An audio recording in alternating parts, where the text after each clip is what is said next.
안녕하세요. 4-16 사무엘하 18장에서 19장 시편 3편 말씀 함께 읽도록 하겠습니다. 사무엘하 18장입니다. 이에 다윗이 그와 함께한 백성을 찾아가서 천부장과 백부장을 그들 위에 세우고 다윗이 그의 백성을 내보낼세 3분의 1은 요압의 휘하에 3분의 1은 스루야의 아들 요압의 동생 아비새의 휘하에 넘기고 3분의 1은 가드 사람 이때의 휘하에 넘기고 왕이 백성에게 이르되 나도 반드시 너희와 함께 나가리라 하니 백성들이 이르되 왕은 나가지 마소서 우리가 도망할지라도 그들은 우리에게 마음을 쓰지 아니할 터이요 우리가 절반이나 죽을지라도 우리에게 마음을 쓰지 아니할 터이라 왕은 우리 만 명보다 중하시오니 왕은 성읍에 계시다가 우리를 도우심이 좋으니이다 하니라 왕이 그들에게 이르되 너희가 좋게 여기는 대로 내가 행하리라 하고 문 곁에 왕이 섬에 모든 백성이 100명씩 1000명씩 대를 지어 나가는지라 왕이 요압과 아비새와 이때에게 명령하 이르되 나를 위하여 젊은 압살롬을 너그러이 대우하라 하니 왕이 압살롬을 위하여 모든 군 지휘관에게 명령할 때 백성들이 다 들으니라. 이에 백성이 이스라엘을 치러 들러나가서 에브란 수풀에서 싸우더니 거기서 이스라엘 백성이 다윗의 부하들에게 패하매 그날 그곳에서 전사자가 많아 2만 명에 이르렀고 그 땅에서 사면으로 퍼져 싸웠으므로 그날의 수풀에서 죽은 자가 칼에 죽은 자보다 많았더라. 압살롬이 다윗의 부하들과 마주치니라. 압살롬이 노새를 타는데 그 노새가 큰 상수리 나무 번성한 가지 아래로 지날 때에 압살롬의 머리가 그 상수리 나무에 걸림에 그가 공중과 그 땅 사이에 달리고 그가 탔던 노새는 그 아래로 빠져나간지라 한 사람이 보고 요압에게 알려 이르되 내가 보니 압살롬이 상수리 나무에 달렸더이다 하니 요압이 그 알린 사람에게 이르되 내가 보고 어찌하여 당장에 쳐서 땅에 떨어뜨리지 아니하였느냐 내가 내게 은 10개와 띠 하나를 주었으리라 하는지라 그 사람이 요압에게 대답하되 내가 내 손에 은 1000개를 받는다 할지라도 나는 왕의 아들에게 손을 대지 아니하겠나이다 우리가 들었거니와 왕이 당신과 아비새와 이때에게 명령하여 이르시기를 삼가 누구든지 젊은 압살롬을 해하지 말라 하셨나이다 아무 일도 왕 앞에서는 숨길 수 없나니 내가 만일 거액하여 그의 생명을 해하였다라면 당신도 나를 대적하였으리이다 하니 요압이 이르되 나는 너와 같이 지체할 수 없다 하고 손에 작은 창 셋을 가지고 가서 상수리 나무 가운데서 아직 살아있는 압살롬의 심장을 찌르니 요압의 무기를 든 청년 10명이 압살롬을 에워싸고 쳐 죽이니라. 요압이 나팔을 불어 백성들에게 그치게 하니 그들이 이스라엘을 추격하지 아니하고 돌아오니라. 그들이 압살롬을 옮겨다가 숲을 가운데 큰 구멍에 그를 던지고 그 위에 매우 큰 돌무더기를 쌓으니라. 온 이스라엘 무리가 각기 장막으로 도망하니라. 압살롬이 살았을 때에 자기를 위하여 한 비석을 마련하여 세웠으니 이는 그가 자기 이름을 전할 아들이 내게 없다고 말하였음이더라. 그러므로 자기 이름을 기념하여 그 비석에 이름을 붙였으며 그 비석이 왕의 골짜기에 있고 이제까지 그것을 압살롬의 기념비라 일컫더라. 이제 다윗이 반격을 하려고 준비를 하고 있습니다. 참모장과 백부장들을 이제 그들 위해 세우고 군대를 이제 세 편으로 나눠서 2절에 보시면 요압 그리고 아비새 그다음에 이때 이 세 사람을 지도자로 세워서 이렇게 군대를 이렇게 세 군데로 이렇게 나누게 됩니다. 그리고 다윗은 출전을 하려고 그랬는데 사람들이 극구 말리죠. 다윗 한 사람이 우리 만 명보다도 중요합니다. 그러니 왕은 출전하지 마옵소서라고 이야기를 하는데요. 근데 왕이 그때 뭐라고 이야기를 하냐면은요. 5절에 보시면 젊은 압살롬을 너그러이 대우하라. 이걸 모든 군 지휘관에게 명령할 때 백성들이 다 들은 겁니다. 어떻게 보면은 이 싸우긴 해야 되는데 지금 상대 수장이 압살롬이잖아요. 근데 너그럽게 대하라. 그러니까 얼마나 이렇게 싸울 그 의욕이 없었겠습니까? 실제로 보시면 전사자가 많아 2만 명에 이르렀다라고 했고요. 참 많이 이렇게 죽었습니다. 그렇게 되고 압살롬은 이제 쫓기다가 상수리 나무에 걸려서 이제 이렇게 대롱대롱 매달리게 된 거죠. 한 사람이 그 모습을 보고 요압한테 보고를 합니다. 그러니까 요압이 만약에 네가 죽였더라면 내게 은 10개와 띠 1개를 주었을 것이다. 근데 이 병사가 아주 지혜롭게 말을 하거든요. 내가 은 1000개를 받는다 할지라도 나는 왕의 아들에게 손을 대지 않겠습니다. 그러니까 요압은 이제 뜨끔한 나머지 직접 가서 이제 작은 창 3개를 가지고 14절에 보시면 그 압살롬의 심장을 찌르고요. 무기된 사람들이 함께 와서 이제 압살롬을 죽입니다. 그리고 큰 돌무더기를 쌓는 거죠. 아마 이 시체는 왕한테 가도 별 그렇게 환영을 받지 못했을 겁니다. 그렇게 해서 압살롬의 기념비라고 일컫는 비가 세워지고 이렇게 해서 전쟁은 끝이 나게 됩니다. 19절에 보시면요. 사독의 아들 아히마아스가 이르되 청하건대 내가 빨리 왕에게 가서 여호와께서 왕의 원수 갚아주신 소식을 전하게 하소서.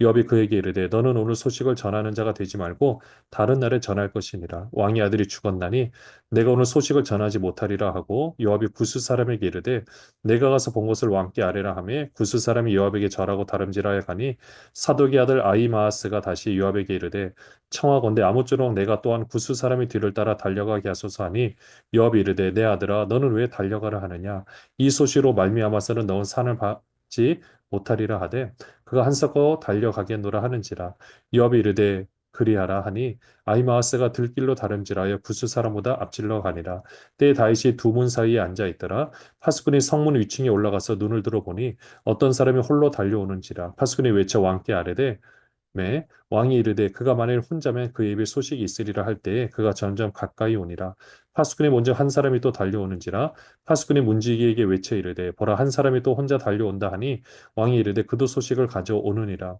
파수꾼이 이르되 내가 보기에는 앞선 사람의 다름질이 사독의 아들 아이마아스의 다름질과 같으니이다 하니 왕이 이르되 그는 좋은 사람이니 좋은 소식을 가져오느니라 하니라 아이마아스가 외쳐 왕께 아뢰되 평강하옵소서 하고 왕 앞에서 얼굴을 땅에 대고 절하며 이르되 왕이 하나님 여호와를 찬양하리로소이다. 그의 손을 들어 내 주 왕을 대적하는 자들을 넘겨주셨나이다 하니 왕이 이르되 젊은 압살롬은 잘 있느냐 하니라 아히마아스가 대답하되 요압이 왕의 종 나를 보낼 때 크게 소동하는 것을 보았사오나 무슨 일인지 알지 못하였나이다 하니 왕이 이르되 물러나 거기 서 있으라 하며 물러나서 서 있더라.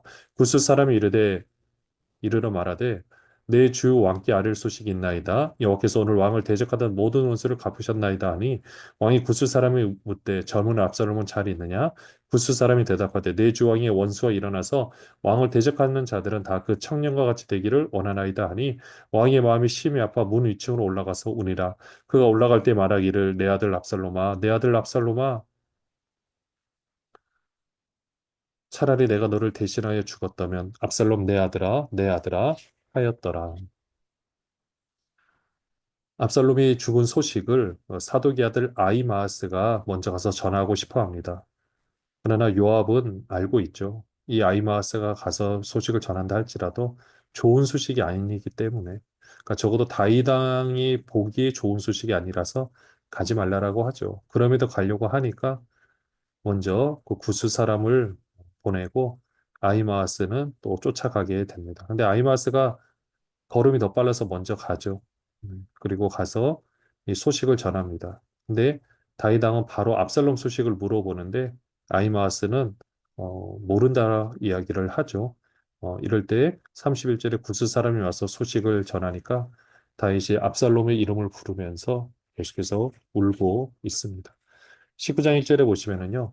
어떤 사람이 요압에게 아뢰되 왕이 압살롬을 위하여 울며 슬퍼하시나이다 하니 왕이 그 아들을 위하여 슬퍼한다 하며 그날의 백성들에게 들리매 그날의 승리가 모든 백성에게 슬픔이 된지라 그날의 백성들이 싸움에 쫓겨 부끄러워 도망함 같이 가만히 성읍으로 들어가니라 왕이 그의 얼굴을 가리고 큰 소리로 부르되 내 아들 압살롬아 압살롬아 내 아들아 하니 요압이 집에 들어가서 왕께 말씀드리되 왕께서 오늘 왕의 생명과 왕의 자녀의 생명과 처첩과 비빈들의 생명을 구원한 모든 부하들의 얼굴을 부끄럽게 하시니 이는 왕께서 미워하는 자는 사랑하시며 사랑하는 자는 미워하시고 오늘 지휘관들과 부하들을 멸시하심을 나타내심이라. 오늘 내가 깨달으니 만일 압살롬이 살고 오늘 우리가 다 죽었다면 왕이 마땅히 여기실 뻔하였나이다.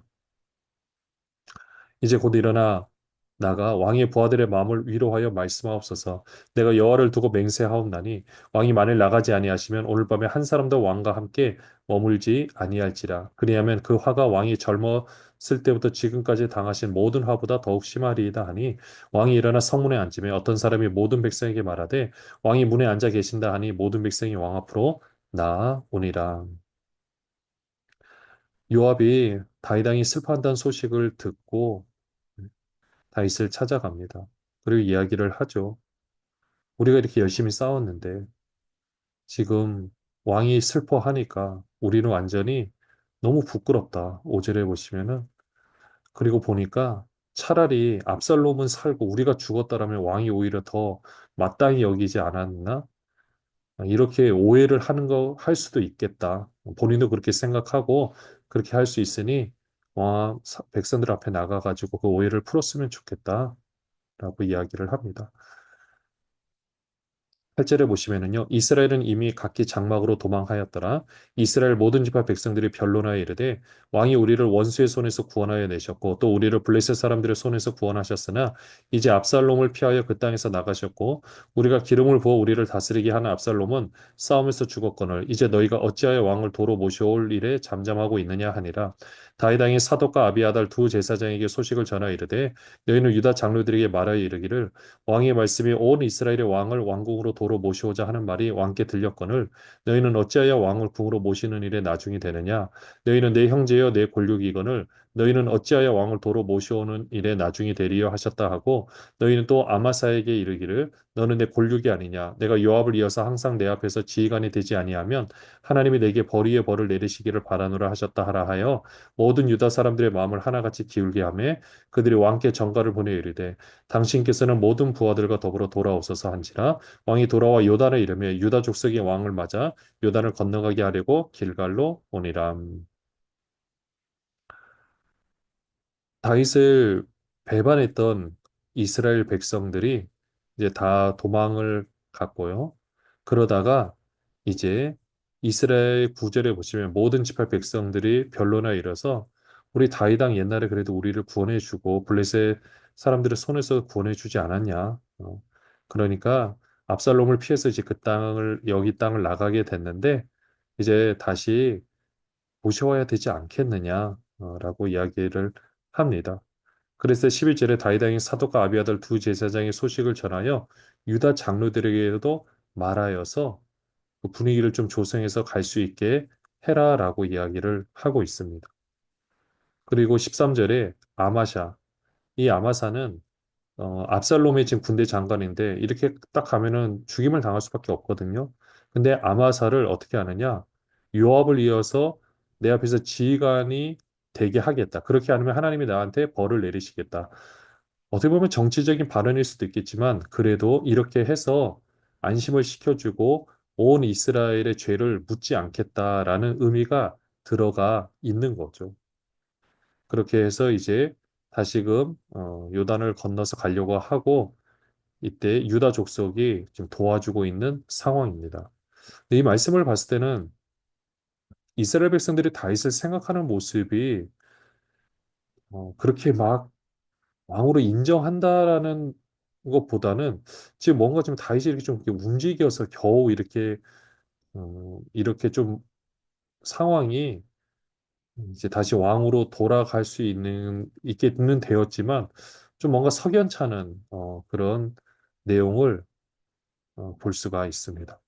16절에 보시면요. 바후림에 있는 베냐민 사람 게라의 아들 시므이가 급히 유다 사람과 함께 다윗왕을 맞으러 내려올 때 베냐민 사람 1000명이 그와 함께하고 사울 집안의 종 시바도 그의 아들 15과 종 20명과 더불어 그와 함께하여 요단강을 밟고 건너 왕 앞으로 나아오니라. 왕의 가족을 건너가게 하며 왕이 좋게 여기는 대로 쓰게 하려 하여 나룻배로 건너가니 왕이 요단을 건너가게 할 때에 게라 의들 시므이가 왕 앞에 엎드려 왕께 아뢰되 내 주여 원하건대 내게 죄를 돌리지 마옵소서 내 주 왕께서 예루살렘에서 나오시던 날에 중에 패역한 일을 기억하지 마시오며 왕의 마음에 두지 마옵소서 왕의 종 내가 범죄한 줄 아옵기에 오늘 요셉의 온 족속 중 내가 먼저 내려와서 내 주 왕을 영접하나이다 하니 수르의 아들 아비새가 대답하여 이르되 시므이가 여호와의 기름 부으신 자를 저주하였으니 그로 말미암아 죽어야 마땅하지 아니하니까 하니라.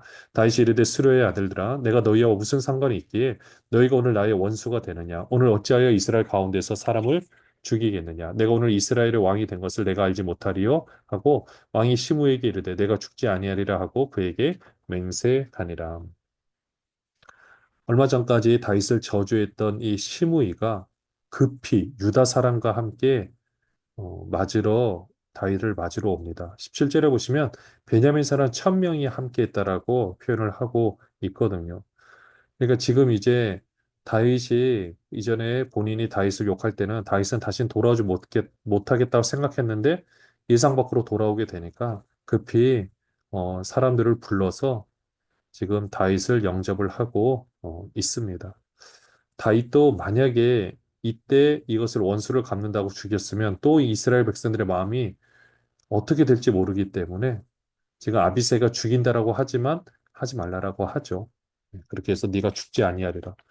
근데 나중에 죽게 됩니다. 다윗은 직접 죽이지 않죠. 그 아들 이제 솔로몬 때 가서 다윗이 사실 명령을 하죠. 네가 알아서 잘 판단하라. 나는 너한테 죽이라고 말은 못한다. 그러나 네가 알아서 잘 해라. 라고 이야기를 하죠. 24절에 보시면요. 사울의 손자 무비보셋이 내려와 왕을 맞으니 그는 왕이 떠난 날부터 평안히 돌아오는 날까지 그의 발을 맵시내지 아니하며 그의 수염을 깎지 아니하며 옷을 빨지 아니하였더라. 예루살렘에서 와서 왕을 맞을 때 왕이 그에게 물어 이르되 무비보셋이여 내가 어찌하여 나와 함께 가지 아니하였더냐 하니 대답하되 내 주 왕이여 왕의 종인 나는 다리를 절므로 내 나귀에 안장을 지어 그 위에 타고 왕과 함께 가려 하였더니 내 종이 나를 속이고 종인 나를 내 주 왕께 모함하였나이다. 내 주 왕께서는 하나님의 사자 같으시니 왕의 처분대로 하옵소서. 내 아버지의 온 집이 내 주 왕 앞에서는 다만 죽을 사람이 되지 아니하였나이까?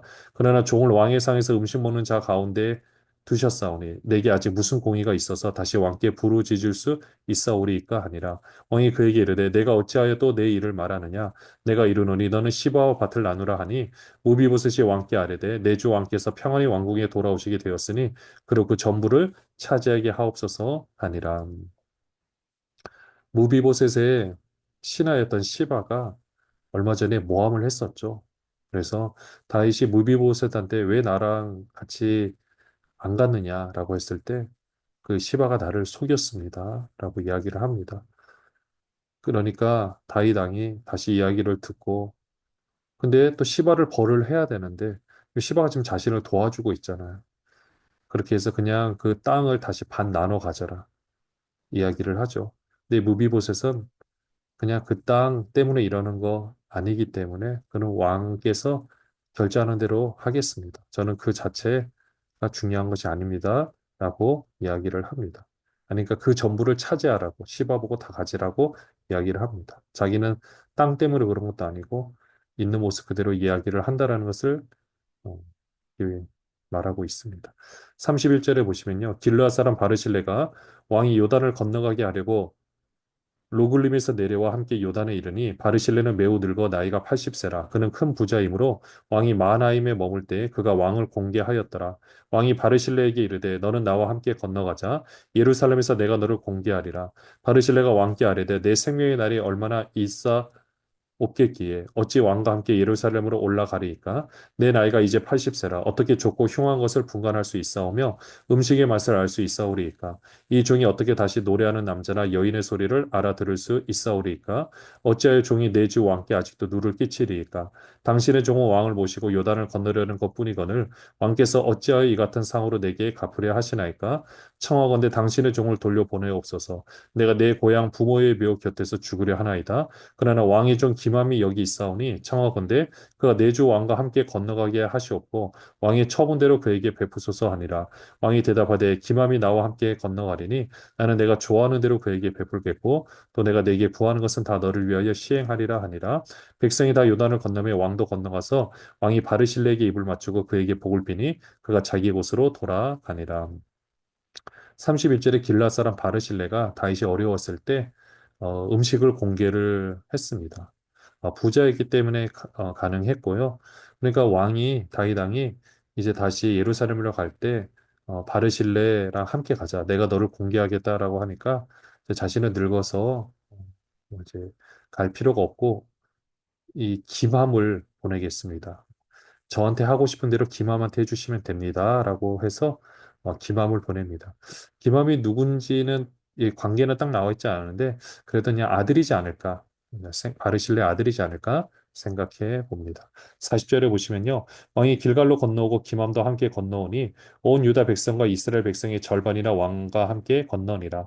온 이스라엘 사람이 왕께 나와 왕께 아뢰되 우리 형제 유다 사람들이 어찌 왕을 도둑하여 왕과 왕의 집안과 왕을 따르는 모든 사람을 인도하여 요단을 건너가게 하였나이까 하매 모든 유다 사람이 이스라엘 사람에게 대답하되 왕은 우리의 종친인 까닭이라 너희가 어찌 이 일에 대하여 분내느냐 우리가 왕의 것을 조금이라도 얻어먹었느냐 왕께서 우리에게 선물로 주신 것이 있느냐 이스라엘 사람이 유다 사람에게 대답하여 이르되 우리는 왕에 대하여 열 몫을 가졌으니 다윗에게 대하여 너희보다 더욱 관계가 있거늘 너희가 어찌 우리를 멸시하여 우리 왕을 모시오느냐 먼저 우리와 의논하지 아니하였느냐 하나 유다 사람의 말이 이스라엘 사람의 말보다 더 강경하였더라. 여기도 계속해서 북이스라엘과 이 남유다 어, 갈등 구조로 갈등 구조가 있는 것을 볼 수 있습니다. 먼저 41절에 보시면은요, 이스라엘 사람이 왕께 나와서 어찌 유다 사람이 왕을 도둑질을 한 거냐? 왜 글로 데려갔느냐? 그러다가 왜 지금 또 건너오려고 하는데 왜 우리랑 의논을 하지 않느냐? 라고 이야기를 하는 거죠. 네, 트집을 잡고 있는 모습을 보게 됩니다. 시편 3편 보시면요. 여호와여 나의 대적이 어찌 그리 많은지요. 일어나 나를 치는 자가 많으니이다. 많은 사람이 나를 대적하여 말하기를 그는 하나님께 구원을 받지 못한다 하나이다. 여호와여 주는 나의 방패시요 나의 영광이시요 나의 머리를 드시는 자이시니이다. 내가 나의 목소리로 여호와께 부르짖으니 그의 성산에서 응답하시는도다. 내가 누워 자고 깨었으니 여호와께서 나를 붙드심이로다. 천만인이 나를 에워싸 진친다 하여도 나는 두려워하지 아니하리이다. 여호와여 일어나소서 나의 하나님이여 나를 구원하소서 주께서 나의 모든 원수의 뺨을 치시며 악인의 일을 꺾으셨나이다. 구원은 여호와께 있사오니 주의 복을 주의 백성에게 내리소서. 다윗이 압살롬을 피할 때 지은 시인데요. 대적이 어찌 그리 많은가. 어떻게 보면은 이 시는 단순히 이전과는 다르게 그냥 원수들을 향해서 뭐라고 하기보다는 자신을 좀 한탄하는 그런 내용으로 쓰지 않았을까 생각합니다. 이전에 다이 쫓김을 받았을 때는 정말 그거는 본인 자의로 그렇게 된 것도 아니고 그렇게 해서 쫓김을 당하면서 언제 죽을지 모르는 상황에서 하나님을 붙잡았는데 이 시편 3편만큼은 사실 이건 다윗의 잘못인 거잖아요. 그래서 더 어떻게 보면 안타까운 심정으로 노래를 한 것 같습니다. 오늘 이 말씀들을 이렇게 보면서 정말 우리가 하나님 앞에서 어떻게 살아야 될지 또 우리가 어떻게 처신을 해야 될지, 또 어떤 판단력을 가지고 선택을 해야 될지 고민을 해보게 됩니다. 오늘 이 말씀들을 생각하면서 다윗의 모습을 통하여서 우리의 모습도 한번 돌이켜보고 또 우리도 하나님 앞에서 어떤 존재인지를 생각해보는 저와 여러분이 되시기를 바랍니다. 기도하겠습니다. 하나님 아버지, 오늘 다윗의 모습을 통해서 우리의 모습을 돌아와 봅니다. 우리는 하나님 앞에서 바로 서 있는지, 또 우리의 잘못된 행동으로 그 누군가에게 피해를 끼치고 있지는 않은지, 우리 자녀들을 잘 양육하고 있는지 함께 생각해 봅니다. 항상 두렵고 떨리는 마음으로 우리 맡은 우리 위치에서 최선을 다해서 주님을 섬기며 또 자녀들과 우리 손자, 손녀들을 위해서 기도할 수 있는 우리들 되게 하여 주시옵소서. 예수 그리스도의 이름으로 기도합니다. 아멘.